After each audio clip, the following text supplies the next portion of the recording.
Man, boxing really never ceases to amaze me, man. As soon as the year is up, we get this. Now, this was a treat for anybody who actually got to tune in. Upset of the year at the end of the year. I mean, the year's coming to a close, and all of a sudden, we get this magical moment. Shout out to Jaime Munguia, because at the end of the day, we ain't ever seen that man in a boring fight. But you fucked up the bag, my boy. You fucked up the bag. And Bruno Surace is now a new name in the game, baby. Can't deny it. Can't deny it. Bruno Surace has made himself known. Now, if you look at Bruno Surace's record, he's never fought outside of France. But that doesn't mean the man can't fight. I mean, he had a great high guard. He had a great boxing.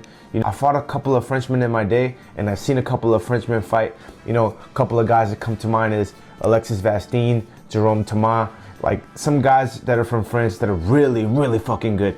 Obviously, this dude was one of them. You know, he had good boxing. He was fast with his hands. His power was deceptive.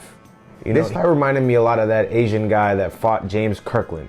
Coming into the fight, 7, 8 knockouts, all of a sudden puts Kirkland on his ass 3 times in the first round, blows him out, and just basically destroys him. This guy had what, 5 or 6 knockouts, goes out there, absolutely obliterate one-punch KOs Jaime Munguia, something Canelo couldn't do. But I mean, Jaime Munguia was working him before that. Jaime Munguia was working his ass.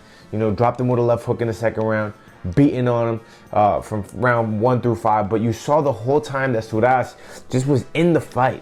You just got that sense that Surace was in the fight. He was really in the fight. He was winging punches. He was hurting him. He hurt him with the left uppercut at one point in the fight. There were just moments where you were like, man, Surace is he isn't a dead body, man. And I've been in the ring before with guys whose records don't reflect their punching power. Bruno Surace was definitely one of those guys. His record did not reflect the level of punching power that this man had, because obviously he had some punching power to put away an elite fighter like that with one punch. That's not something that most anybody can accomplish. Obviously, if Canelo couldn't accomplish it, Canelo couldn't do that. That has to say something about Surace's one-punch power. He has it. I mean, I don't know who he's been fighting over there in France, but he obviously has it.